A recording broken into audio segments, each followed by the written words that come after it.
Agenda 21, Chapter 19.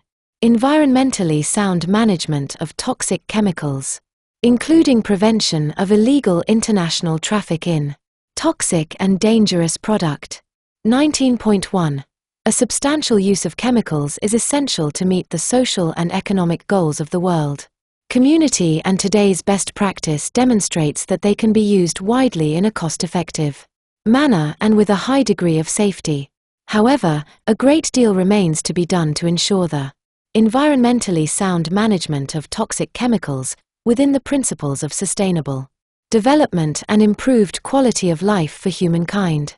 Two of the major problems, particularly in developing countries, are a. Lack of sufficient scientific information for the assessment of risks entailed by the use of a great number of chemicals, and b. Lack of resources for assessment of chemicals for which data are at hand.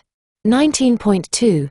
Gross chemical contamination, with grave damage to human health, genetic structures and reproductive outcomes, and the environment, has in recent times been continuing within some of the world's most important industrial areas. Restoration will require major investment and development of new techniques.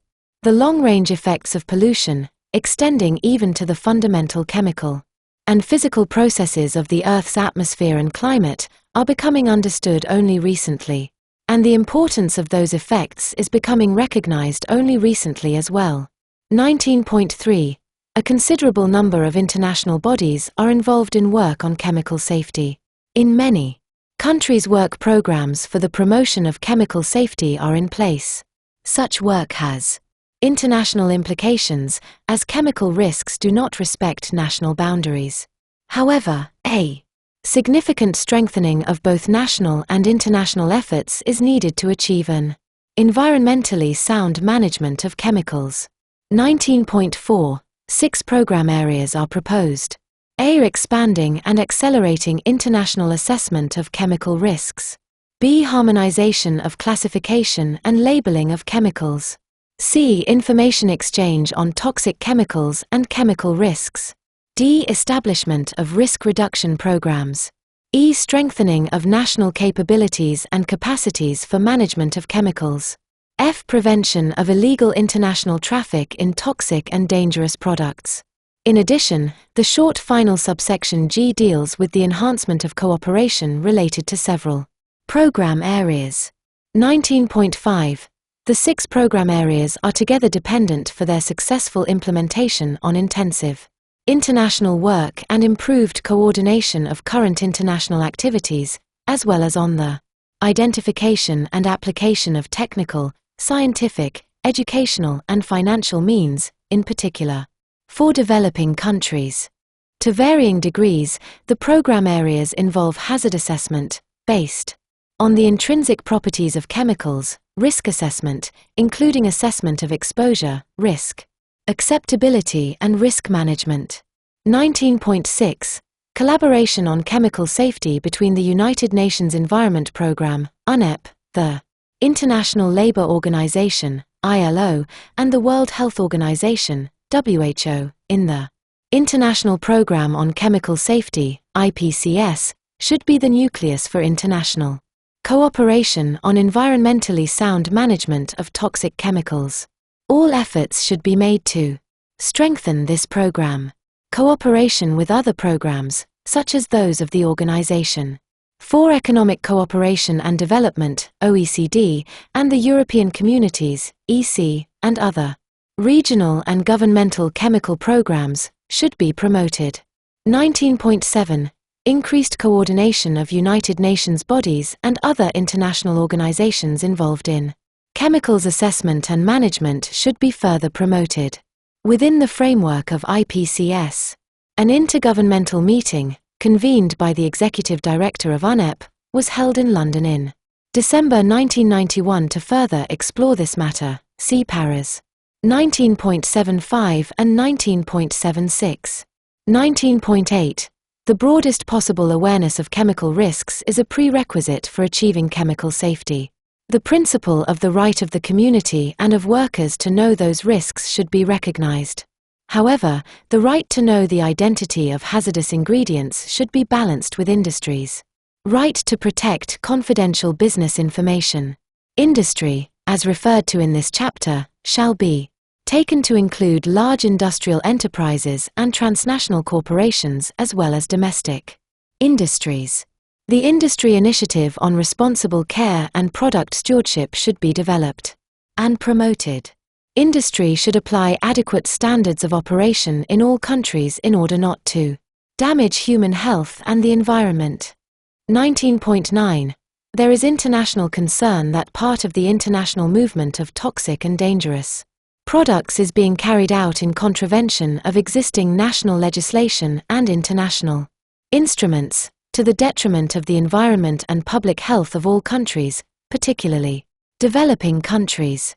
19.10. In Resolution 44-226 of the 22nd of December 1989, the General Assembly requested each regional commission, within existing resources, to contribute to the prevention of the illegal traffic in toxic and dangerous products and wastes by monitoring and making regional assessments of that illegal traffic and its environmental and health implications.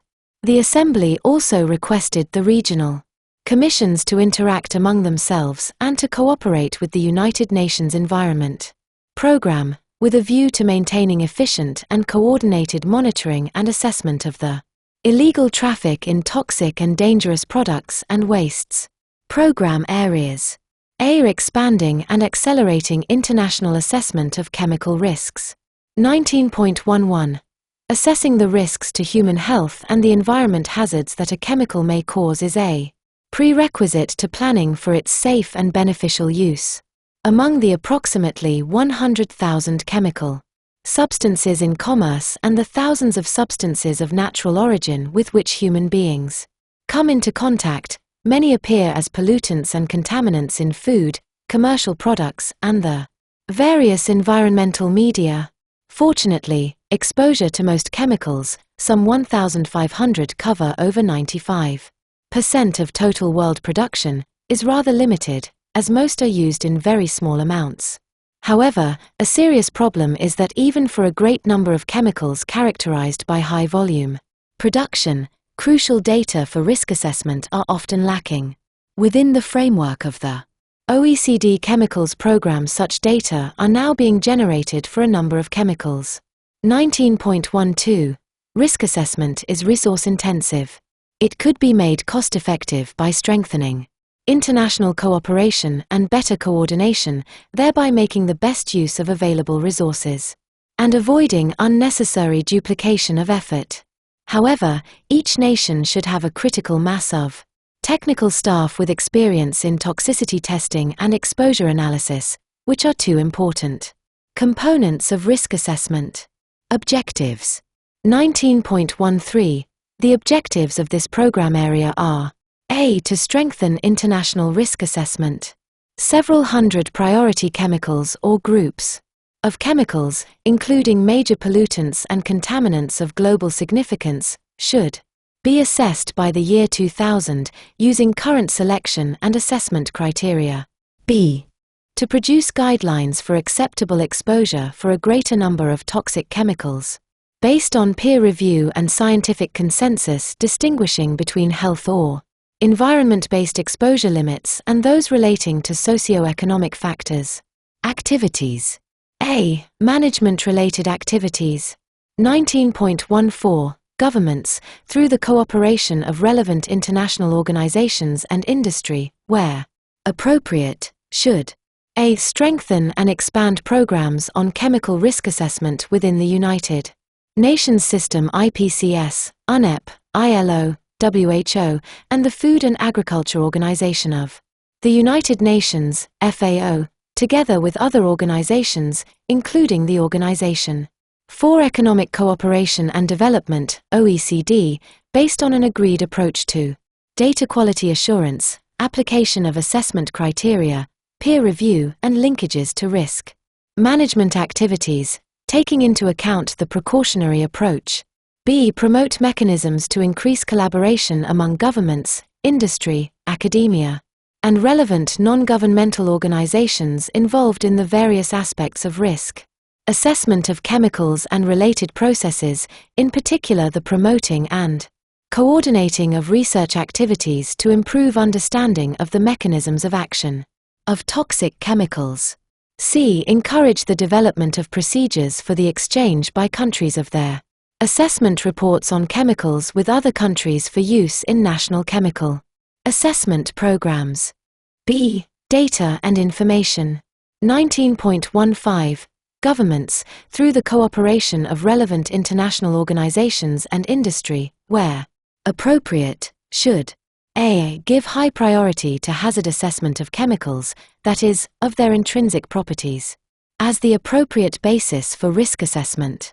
B. Generate data necessary for assessment, building, inter alia, on programs of IPCS, UNEP, WHO, ILO, FAO, OECD and EC, and on established programs other regions and governments. Industry should participate actively. 19.16. Industry should provide data for substances produced that are needed specifically for the assessment of potential risks to human health and the environment.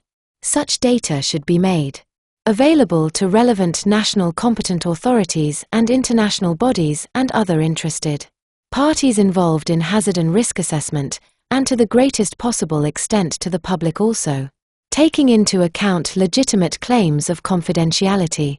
C. International and regional cooperation and coordination. 19.17. Governments, through the cooperation of relevant international organizations and industry, where appropriate, should a. Develop criteria for priority setting for chemicals of global concern with respect to assessment. B. Review strategies for exposure assessment and environmental monitoring to allow for the best use of available resources, to ensure compatibility of data and to encourage coherent national and international strategies for that assessment. Means of implementation. A. Financial and cost evaluation. 19.18. Most of the data and methods for chemical risk assessment are generated in the developed countries, and an expansion and acceleration of the assessment work will call for a considerable increase in research and safety testing by industry and research institutions. The cost projections address the needs to strengthen the capacities of relevant United Nations bodies and are based on current experience in IPCS. It should be noted that there are considerable costs, often not possible to quantify, that are not included. These comprise costs to industry and governments of generating the safety data underlying the assessments and costs to governments of providing background documents and draft assessment statements to IPCS, the International Register of Potentially Toxic Chemicals, IRPTC, and OECD. They also include the cost of accelerated work in non-United Nations bodies such as OECD and EC. 19.19. The Conference Secretariat has estimated the average total annual cost, 1993 to 2000, of implementing the activities of this program to be about $30 million from the international community on grant or concessional terms. These are indicative and order of magnitude estimates only and have not been reviewed by governments. Actual costs and financial terms, including any that are non-concessional, will depend upon, inter alia, the specific strategies and programs governments decide upon for implementation. B. Scientific and technological means. 19.20. Major research efforts should be launched in order to improve methods for assessment of chemicals as work towards a common framework for risk assessment and to improve procedures for using toxicological and epidemiological data to predict the effects of chemicals on human health and the environment, so as to enable decision makers to adopt adequate policies and measures to reduce risks posed by chemicals.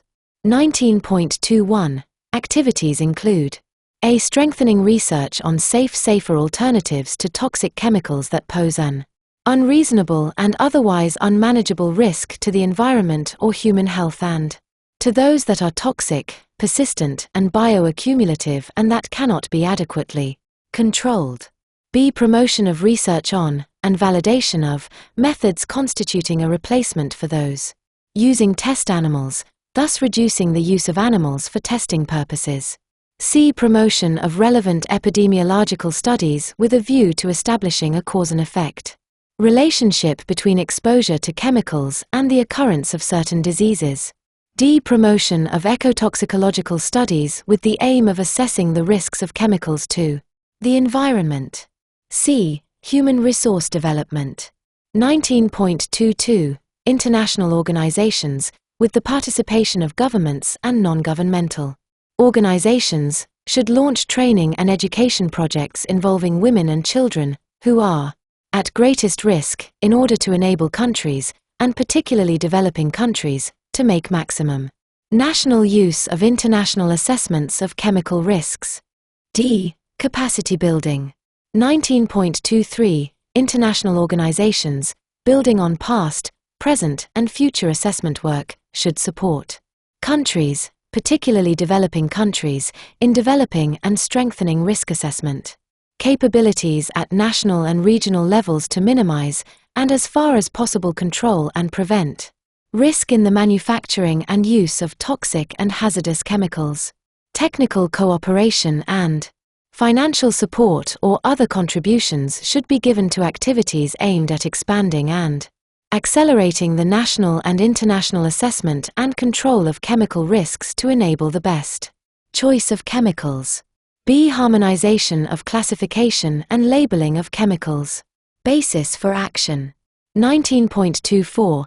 Adequate labeling of chemicals and the dissemination of safety datasheets such as ICSCs, International Chemical Safety Cards, and similarly written materials, based on assessed hazards to health and environment, are the simplest and most efficient way of indicating how to handle and use chemicals safely. 19.25. For the safe transport of dangerous goods, including chemicals, a comprehensive scheme elaborated within the United Nations system is in current use. This scheme mainly takes into account the acute hazards of chemicals. 19.26. Globally harmonized hazard classification and labeling systems are not yet available to promote the safe use of chemicals, inter alia, at the workplace or in the home. Classification of chemicals can be made for different purposes and is a particularly important tool in establishing labeling systems. There is a need to develop harmonized hazard classification and labeling systems, building on ongoing work. Objectives. 19.27. A globally harmonized hazard classification and compatible labeling system, including material safety datasheets and easily understandable symbols, should be available, if feasible, by the year 2000. Activities. A. Management-related activities. 19.28. Governments, through the cooperation of relevant international organizations and industry, where appropriate, should launch a project with a view to establishing and elaborating a harmonized classification and compatible labeling system for chemicals for use in all United Nations official languages, including adequate pictograms. Such a labeling system should not lead to the imposition of unjustified trade barriers. The new system should draw on current systems to the greatest extent possible. It should be developed in steps and should address the subject of compatibility with labels of various applications. B. Data and information. 19.29.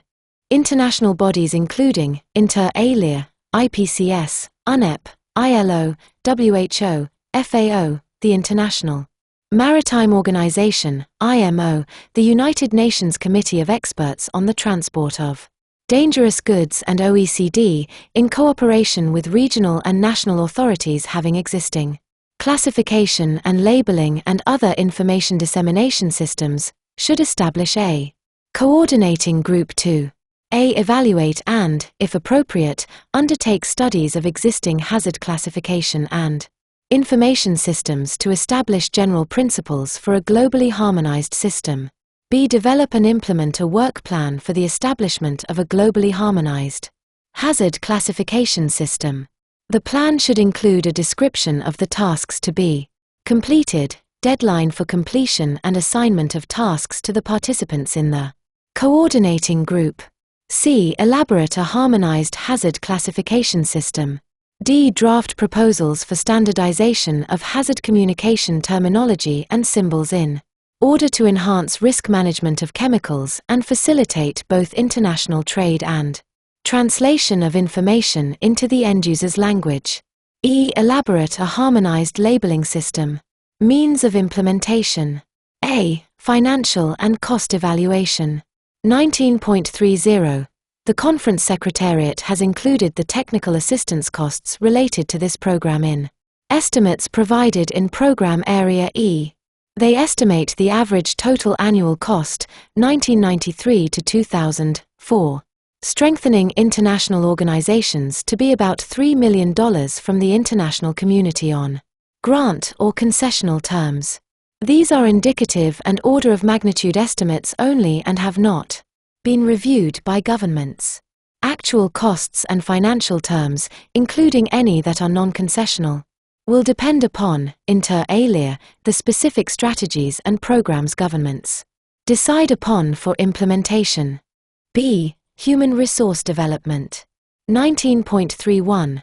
Governments and institutions and non-governmental organizations, with the collaboration of appropriate organizations and programs of the United Nations, should launch training courses and information campaigns to facilitate the understanding and use of a new harmonized classification and compatible labeling system for chemicals. C. Capacity building. 19.32. In strengthening national capacities for management of chemicals, including development and implementation of, and adaptation to, new classification and labeling systems, the creation of trade barriers should be avoided and the limited capacities and resources of a large number of countries, particularly developing countries, for implementing such systems, should be taken into full account. C. Information exchange on toxic chemicals and chemical risks. Basis for action. 19.33. The following activities, related to information exchange on the benefits as well as the risks associated with the use of chemicals, are aimed at enhancing the sound management of toxic chemicals through the exchange of scientific, technical, economic and legal information. 19.34. The London Guidelines for the Exchange of Information on Chemicals in International Trade are a set of guidelines adopted by governments with a view to increasing chemical safety through the exchange of information on chemicals. Special provisions have been included in the guidelines with regard to the exchange of information on banned and severely restricted chemicals. 19.35. The export to developing countries of chemicals that have been banned in producing countries or whose use has been severely restricted in some industrialized countries has been the subject of concern, as some importing countries lack the ability to ensure safe use, owing to inadequate infrastructure for controlling the importation, distribution, storage, formulation, and disposal of chemicals. 19.36. In order to address this issue, provisions for prior informed consent (PIC) procedures were introduced in 1989 in the London Guidelines (UNEP) and in the International Code of Conduct on the Distribution and Use of Pesticides (FAO).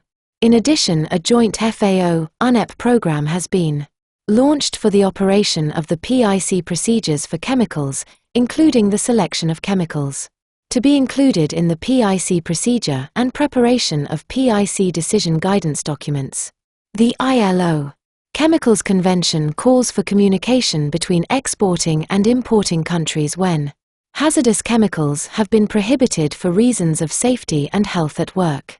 Within the General Agreement on Tariffs and Trade (GATT) framework, negotiations have been pursued with a view to creating a binding instrument on products banned or severely restricted in the domestic market. Further, the GATT Council has agreed, as stated in its decision contained in COM 251, to extend the mandate of the working group for a period of 3 months, to begin from the date of the group's next meeting, and has authorized the chairman to hold consultations on timing with respect to convening this meeting. 19.37. Notwithstanding the importance of the PIC procedure, information exchange on all chemicals is necessary. Objectives.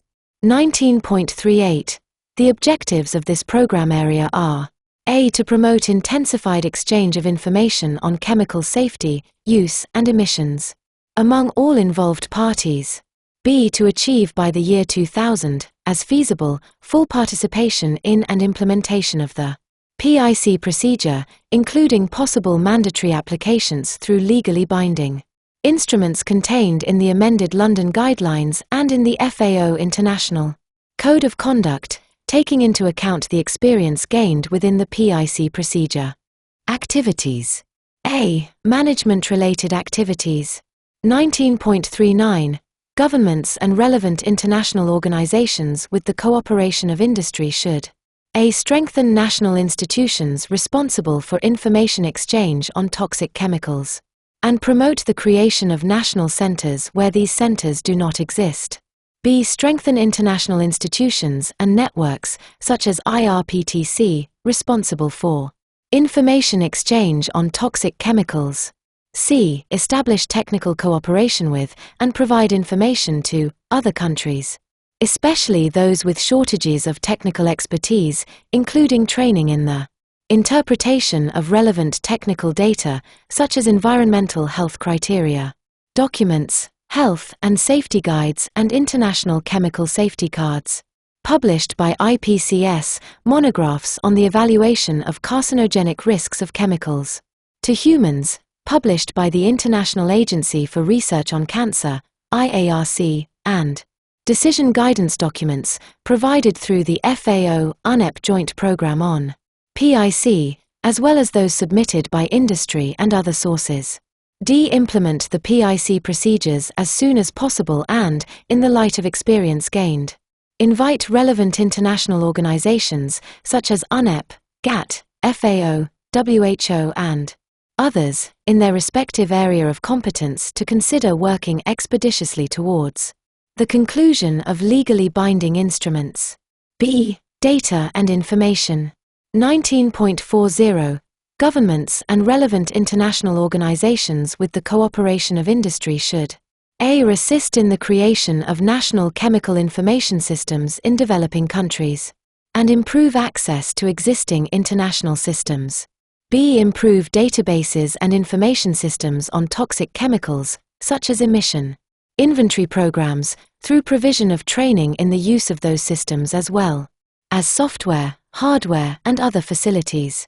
C. Provide knowledge and information on severely restricted or banned chemicals to importing countries to enable them to judge and take decisions on whether to import, and how to handle, those chemicals, and establish joint responsibilities in trade of chemicals between importing and exporting countries.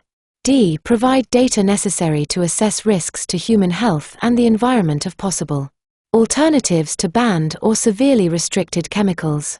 19.41. United Nations organizations should provide, as far as possible, all international information material on toxic chemicals in all United Nations official languages. C. International and regional cooperation and coordination. 19.42.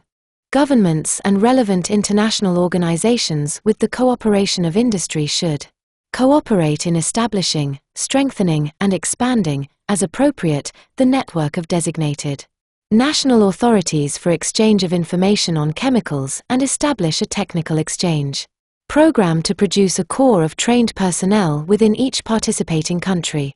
Means of implementation. Financing and cost evaluation. 19.43. The Conference Secretariat has estimated the average total annual cost, 1993 to 2000, of implementing the activities of this program to be about $10 million from the international community on grant or concessional terms. These are indicative and order of magnitude estimates only and have not been reviewed by governments.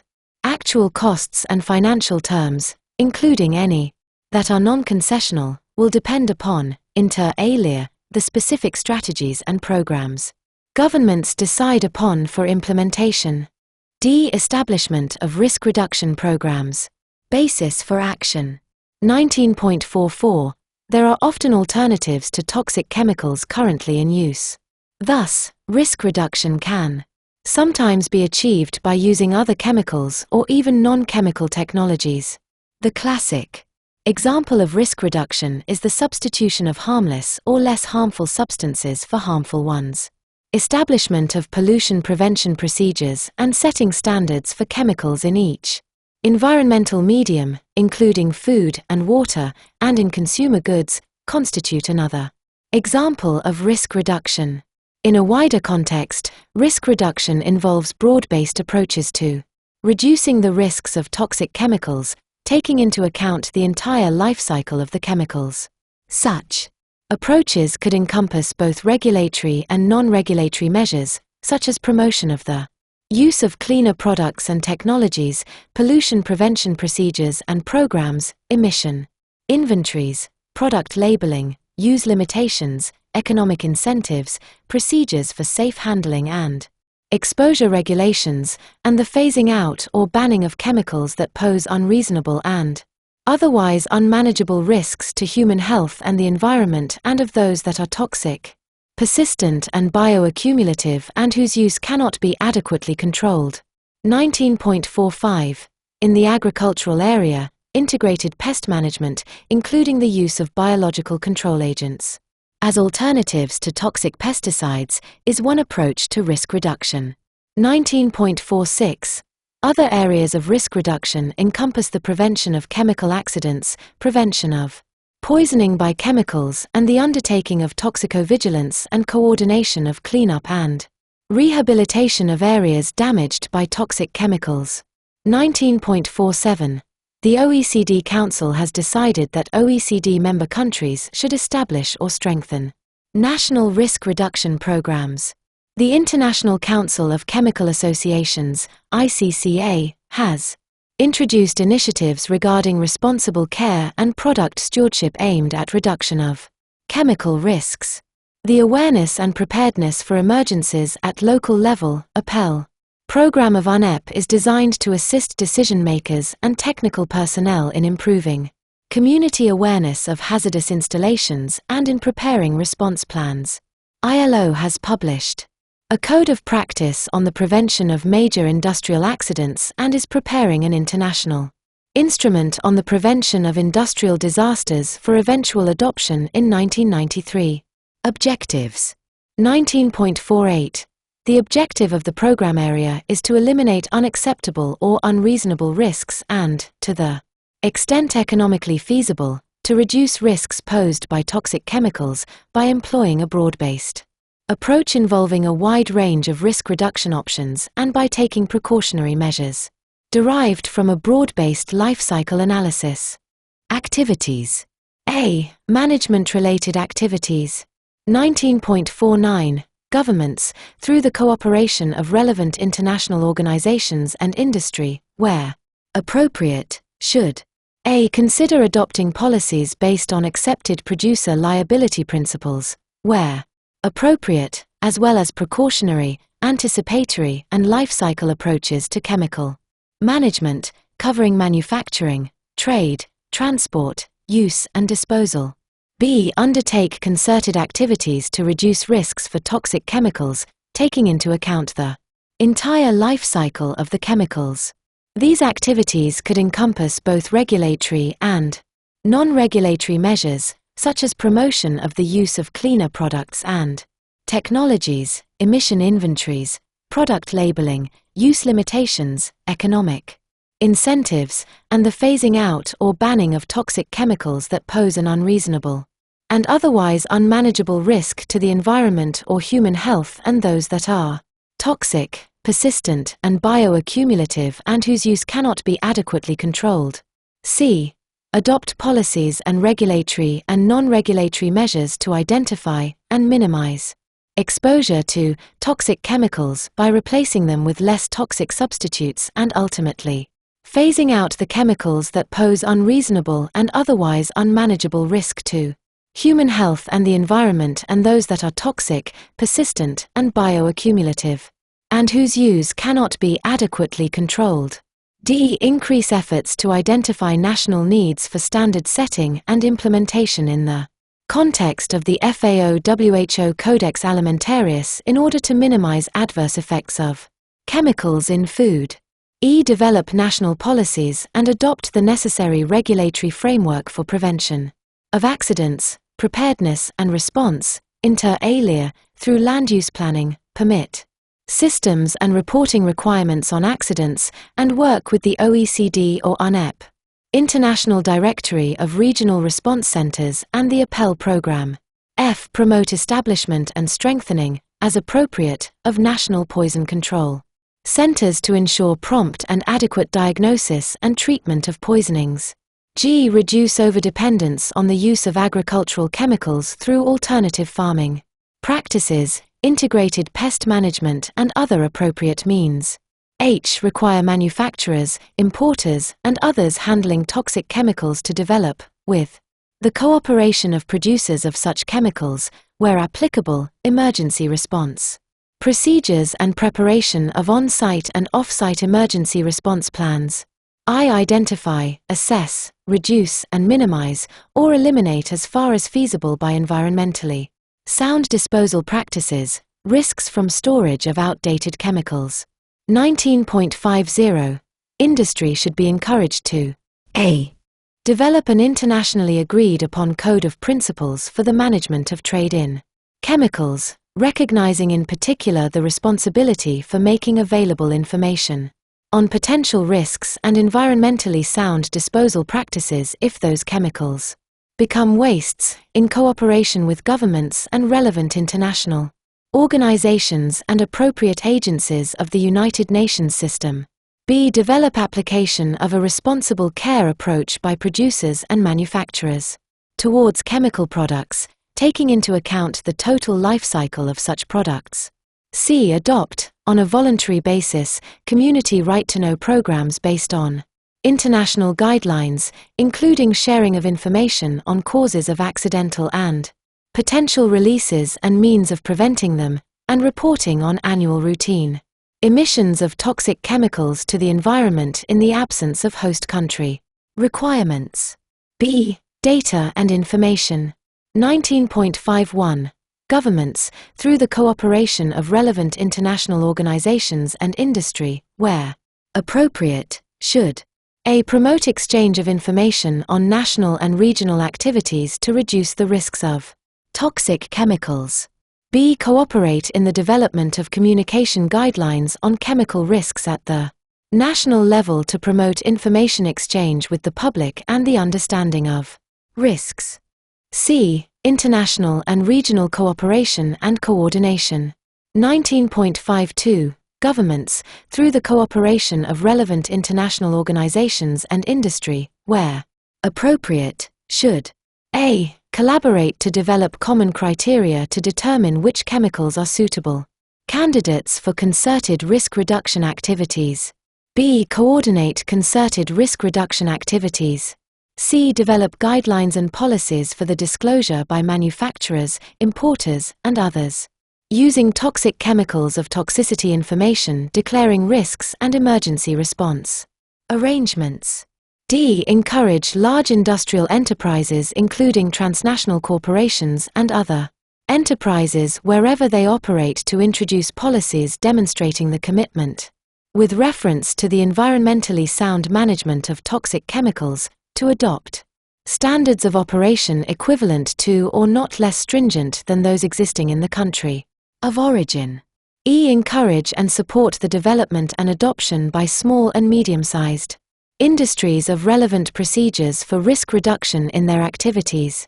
F. Develop regulatory and non-regulatory measures and procedures aimed at preventing the export of chemicals that are banned, severely restricted, withdrawn, or not approved for health or environmental reasons, except when such export has received prior written consent from the importing country or is otherwise in accordance with the PIC procedure.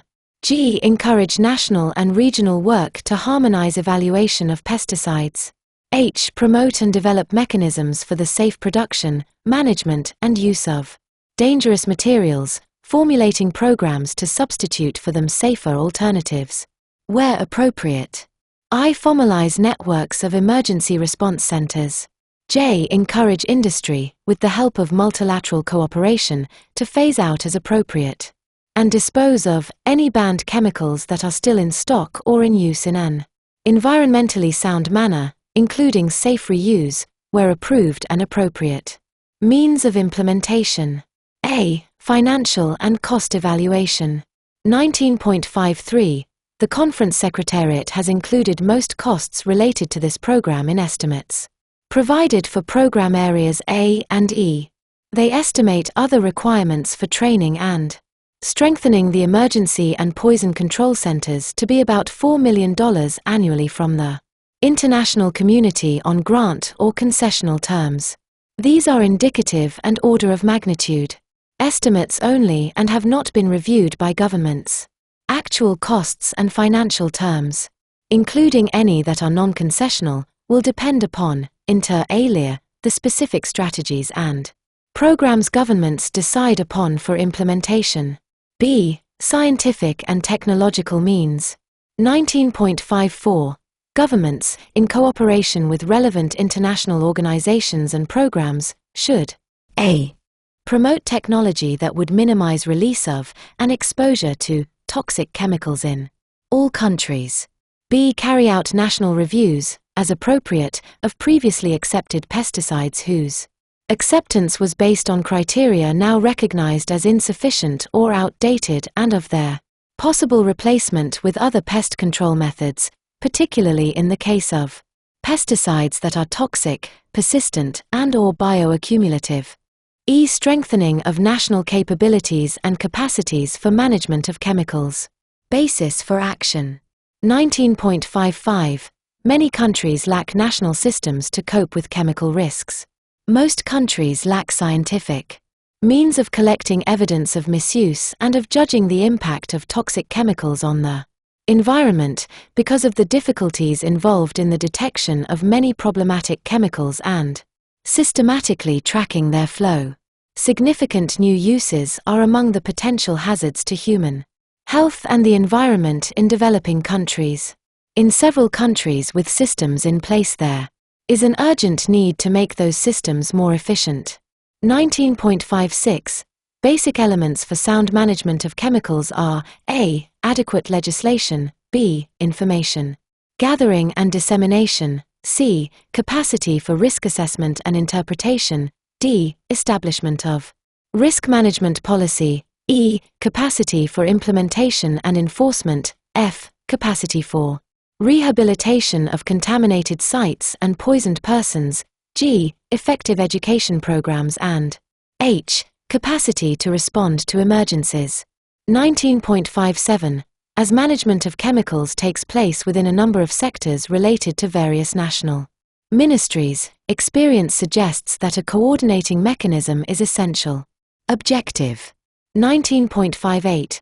By the year 2000, national systems for environmentally sound management of chemicals, including legislation and provisions for implementation and enforcement, should be in place in all countries to the extent possible. Activities. A. Management-related activities. 19.59. Governments, where appropriate and with the collaboration of relevant intergovernmental organizations, agencies, and programs of the United Nations system, should A. Promote and support multidisciplinary approaches to chemical safety problems. B. Consider the need to establish and strengthen, where appropriate, a national coordinating mechanism to provide a liaison for all parties involved in chemical safety activities. 4.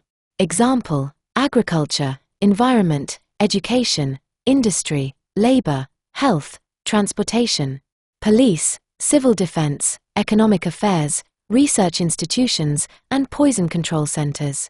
C. Develop institutional mechanisms for the management of chemicals, including effective means of enforcement.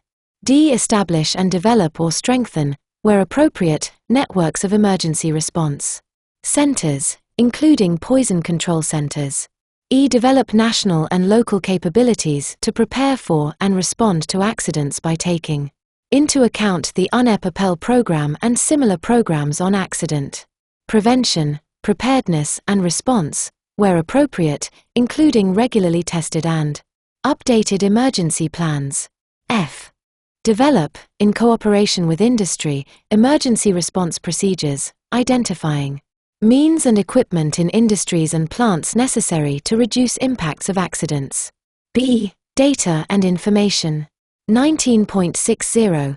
Governments should A. Direct information campaigns such as programs providing information about chemical stockpiles, environmentally safer alternatives and emission inventories that could also be a tool for risk reduction to the general public to increase the awareness of problems of chemical safety. B. Establish, in conjunction with IRPTC, national registers and databases, including safety information for chemicals. C. Generate field monitoring data for toxic chemicals of high environmental importance. D. Cooperate with international organizations, where appropriate, to effectively monitor and control the generation, manufacturing, distribution, transportation, and disposal activities relating to toxic chemicals, to foster preventive and precautionary approaches and ensure compliance with safety management rules, and provide accurate reporting of relevant data. C. International and regional cooperation and coordination. 19.61. Governments, with the cooperation of international organizations, where appropriate, should A. Prepare guidelines, where not already available, with advice and checklists for enacting legislation in the chemical safety field. B. Support countries, particularly developing countries, in developing and further strengthening national legislation and its implementation. C. Consider adoption of community right to know or other public information dissemination programs, when appropriate, as possible risk reduction tools. Appropriate international organizations, in particular UNEP, OECD, the Economic Commission for Europe, ECE, and other interested parties, should consider the possibility of developing a guidance document on the establishment of such programs for use by interested governments. The document should build on existing work on accidents and include new guidance on toxic emission inventories and risk communication. Such guidance should include harmonization of requirements, definitions and data elements to promote uniformity and allow sharing of data internationally. D. Build on past, present and future risk assessment work at an international level to support countries, particularly developing countries, in developing and strengthening risk assessment capabilities at national and regional levels to minimize risk in the manufacturing and use of toxic chemicals.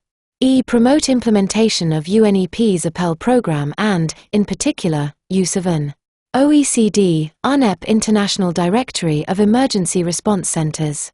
F. Cooperate with all countries, particularly developing countries, in the setting up of an institutional mechanism at the national level and the development of appropriate tools for management of chemicals. G. Arrange information courses at all levels of production and use, aimed at staff working on chemical safety issues. H. Develop mechanisms to make maximum use in countries of internationally available information. I. Invite UNEP to promote principles for accident prevention, preparedness and response for governments, industry and the public, building on ILO, OECD and ECE work in this area. Means of implementation. A. Financing and cost evaluation. 19.62. The Conference Secretariat has estimated the average total annual cost, 1993 to 2000, of implementing the activities of this program in developing countries to be about $600 million, including $150 million from the international community on grant or concessional terms. These are indicative and order of magnitude estimates only and have not been reviewed by governments. Actual costs and financial terms, including any that are non-concessional, will depend upon, inter alia, the specific strategies and programs governments decide upon for implementation. B. Scientific and technological means. 19.63. International organizations should A. Promote the establishment and strengthening of national laboratories to ensure the availability of adequate national control in all countries regarding the importation, manufacture, and use of chemicals. B. Promote translation, where feasible, of internationally prepared documents on chemical safety into local languages and support various levels of regional activities related to technology transfer and information exchange. C. Human resource development. 19.64. International organizations should A. Enhance technical training for developing countries in relation to risk management of chemicals. B. Promote and increase support for research activities at the local level by providing grants and fellowships for studies at recognized research institutions active in disciplines of importance. 4. Chemical safety programs. 19.65. Governments should organize, in collaboration with industry and trade unions, training programs in the management of chemicals, including emergency response, targeted at all levels. In all countries, basic elements of chemical safety principles should be included in the primary education curricula. F. Prevention of illegal international traffic in toxic and dangerous products. 19.66. There is currently no global international agreement on traffic in toxic and dangerous products. Toxic and dangerous products are those that are banned, severely restricted, withdrawn, or not approved for use or sale by governments in order to protect public health and the environment. However, there is international concern that illegal international traffic in these products is detrimental to public health and the environment, particularly in developing countries, as acknowledged by the General Assembly in Resolutions 42/183 and 44/226. Illegal traffic refers to traffic that is carried out in contravention of a country's laws or relevant international legal instruments. The concern also relates to transboundary movements of those products that are not carried out in accordance with applicable internationally adopted guidelines and principles. Activities under this program area are intended to improve detection and prevention of the traffic concerned. 19.67. Further strengthening of international and regional cooperation is needed to prevent illegal transboundary movement of toxic and dangerous products. Furthermore, capacity building at the national level is needed to improve monitoring and enforcement capabilities involving recognition of the fact that appropriate penalties may need to be imposed under an effective enforcement program. Other activities envisaged in the present chapter, for example, under paragraph 19.39 d, will also contribute to achieving these objectives. Objectives. 19.68. The objectives of the program are A. To reinforce national capacities to detect and halt any illegal attempt to introduce toxic and dangerous products into the territory of any state, in contravention of national legislation and relevant international legal instruments. B. To assist all countries, particularly developing countries, in obtaining all appropriate information concerning illegal traffic in toxic and dangerous products. Activities. A. Management-related activities. 19.69. Governments, according to their capacities and available resources and with the cooperation of the United Nations and other relevant organizations, as appropriate, should A. Adopt, where necessary, and implement legislation to prevent the illegal import and export of toxic and dangerous products. B. Develop appropriate national enforcement programs to monitor compliance with such legislation, and detect and deter violations through appropriate penalties. B. Data and information. 19.70. Governments should develop, as appropriate, national alert systems to assist in detecting illegal traffic in toxic and dangerous products. Local communities and others could be involved in the operation of such a system. 19.71. Governments should cooperate in the exchange of information on illegal transboundary movements of toxic and dangerous products and should make such information available to appropriate United Nations bodies, such as UNEP and the regional commissions. C. International and regional cooperation and coordination. 19.72. Further strengthening of international and regional cooperation is needed to prevent illegal transboundary movement of toxic and dangerous products. 19.73. The regional commissions, in cooperation with and relying upon expert support and advice from UNEP and other relevant bodies of the United Nations, should monitor, on the basis of data and information provided by governments, and on a continuous basis make regional assessments of the illegal traffic in toxic and dangerous products and its environmental, economic, and health implications in each region, drawing upon the results and experience gained in the joint UNEP-ERA-SCAP preliminary assessment of illegal traffic, expected to be completed in August 1992. 19.74. Governments and international organizations, as appropriate, should cooperate with developing countries in strengthening their institutional and regulatory capacities in order to prevent illegal import and export of toxic and dangerous products. G. Enhancement of international cooperation relating to several of the program areas. 19.75. A meeting of government-designated experts, held in London in December 1991, made recommendations for increased coordination among United Nations bodies and other international organizations involved in chemical risk assessment and management. That meeting called for the taking of appropriate measures to enhance the role of IPCS and establish an intergovernmental forum on chemical risk assessment and management. 19.76. To further consider the recommendations of the London meeting and initiate action on them, as appropriate, the executive heads of WHO, ILO and UNEP are invited to convene an intergovernmental meeting within 1 year, which could constitute the first meeting of the Intergovernmental Forum.